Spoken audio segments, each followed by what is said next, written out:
Good morning students 10th class का math हमारा चला हुआ था।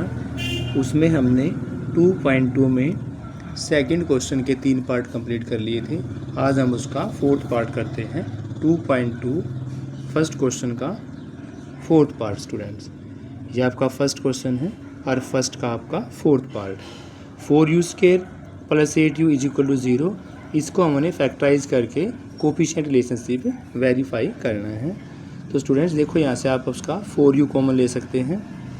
यहाँ से 4u और यहाँ से भी 4 इंटू में अगर 2 लिखें हम इसको, 4 आपका कॉमन आ जाता है, u भी कॉमन आ जाता है। तो यहाँ से बचा आपके पास u और यहाँ से बचा सिर्फ 2। तो स्टूडेंट्स यहाँ पर 2 केस बनते हैं, या तो ये 0 होगा आपका या ये 0 से होगा। अगर आपका 4u 0 होता है तो उस केस में u की वैल्यू आती है 0/4 यानी कि 0। ये आपका फर्स्ट रूट है अल्फ़ा। और अगर आपके पास u + 2 की वैल्यू 0 हो जाती है तो यहाँ से सेकंड 0 जाता है आपका -2। इसको मान लेते हैं हम भाई बीटा। अब हमें ABC फाइंड आउट करना है। तो 4u² + 8u = 0 है। जनरल इक्वेशन से इक्वेट करके आप यहाँ से ABC की वैल्यू को फाइंड आउट कर सकते हैं। आपकी जनरल इक्वेशन होती है ax² + bx + c। तो यहाँ से आपका a की वैल्यू निकलती है 4। बात करते हैं b की वैल्यू निकलती है 8 और c यहाँ पर नहीं है तो c की वैल्यू क्या जाती है 0। तो सम ऑफ रूट्स का फॉर्मूला क्या होता है students? Alpha + beta = -b/a। Alpha आपके पास है 0 और बीटा आपके पास है -2। माइनस b की वैल्यू आपके पास 8 और a की बात करते हैं तो भाई आपके पास है 4। 4 2 जा 8। तो स्टूडेंट्स -2 = -2। ये सम का जो आपका कोफिशिएंट है वो यहाँ पर वेरीफाई हो जाता है। अब हम देखते हैं प्रोडक्ट का। तो प्रोडक्ट का फॉर्मूला क्या होता है स्टूडेंट्स? अल्फ़ा की प्रोडक्ट हम किससे करेंगे? बीटा से, और फॉर्मूला हो जाएगा c/a। अल्फ़ा आपके पास 0, बीटा की बात करते हैं -2, c की बात करते हैं 0, a की बात करते हैं 4। तो मल्टीप्लाई करेंगे 0 और डिवाइड करेंगे तो भी क्या आ जाएगा आपका 0।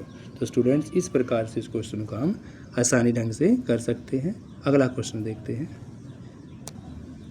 ये आपका स्टूडेंट्स 2.2 का फर्स्ट का 5th पार्ट है। स्टूडेंट्स फर्स्ट का 5th पार्ट t² - 15 के आपको यहाँ पर फैक्टर करने हैं। उसके बाद आपने कोफिशिएंट रिलेशनशिप वेरीफाई करना है। तो स्टूडेंट्स देखो, यहाँ फैक्टर करने की बजाय आप इसको a² - b² की फॉर्म में लेकर आ सकते हैं। t² आपका सेम का सेम रहेगा। अगर मैं यहाँ पर 15 का रूट और स्क्वायर कर देता हूँ तो वो आपका b² की फॉर्म बना देगा और स्क्वायर से स्क्वायर रूट कैंसिल करके आपका 15 ही बचेगा स्टूडेंट्स। तो a² - b² के फैक्टर क्या होते हैं भाई? एक होता है a - b और एक होता है a + b। इसी फॉर्म में लिखते हैं। a की जगह आपका t - 15 का रूट और सेकंड फैक्टर की बात करेंगे t + 15 का रूट। यहाँ से आपके 2 फैक्टर हो जाते हैं। अगर ये इसके जीरोज़ हैं तो t - 15 का रूट जो है वो 0 होगा। तो t की वैल्यू आपकी आ जाएगी स्टूडेंट से 15 का रूट, जिसको आप अल्फ़ा मान सकते हैं। बात करते हैं सेकंड की, t + 15। तो t + 15 का जो रूट है वो भी क्या होगा आपका 0।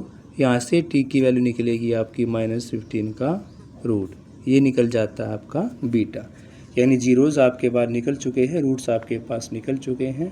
अब आपको इक्वेट करना है जनरल इक्वेशन के साथ। t² - 15 = 0। तो करो इक्वेशंस के साथ ax² + bx और प्लस में क्या हो जाएगा आपका c। यहाँ से देखते हैं तो a की वैल्यू आपके पास आएगी स्टूडेंट्स 1। b यहाँ पर है ही नहीं क्योंकि वेरिएबल कोफिशिएंट होता है तो b क्या पड़ेगा 0। c की वैल्यू यहाँ पर हो जाएगी -15 स्टूडेंट्स।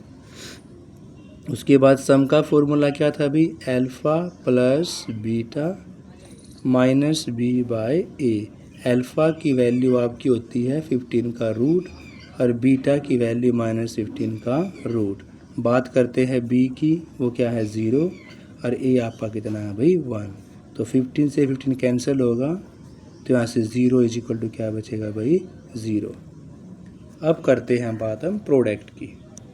तो प्रोडक्ट में देखो भी, प्रोडक्ट में क्या होता है, अल्फ़ा बीटा और c बाय a। अल्फ़ा आपके पास अभी 15 का रूट और बीटा है आपके पास -15 का रूट। c की वैल्यू करें तो -15 और a की करें तो क्या आ जाएगा आपके पास भाई 1 हो जाता है। तो देखो स्टूडेंट्स, यहाँ -15 का क्या बनेगा, स्क्वायर रूट बनेगा स्टूडेंट्स, -15 का स्क्वायर, और यहाँ से क्या बचा आपका माइनस का 15। तो स्क्वायर से रूट क्या हो जाएगा कैंसिल, जिससे आपका क्या बचेगा -15 इज इक्वल टू -15। तो ये कोफिशिएंट भी आपका वेरीफाई हो जाता है स्टूडेंट्स। 2 पार्ट हमने स्टूडेंट्स यहाँ पर किए हैं और इसका सिर्फ इस चैप्टर का एक क्वेश्चन रहता है, फर्स्ट क्वेश्चन का 6 पार्ट, वो हम अगली वीडियो के अंदर कवर करेंगे। Thank you students, have a nice day. Class को लाइक शेयर अवश्य करें। Thank you students.